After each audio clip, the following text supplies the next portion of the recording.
جای تولدش به گفته تاریخ چند تا خونه بوده که به نقل راویه، خب اما کعبه جای میلاد علی بوده.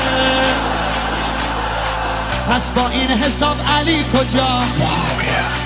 تو مقام مرتضایی بس فاطمه بهش بلی گفته شب معراج رسول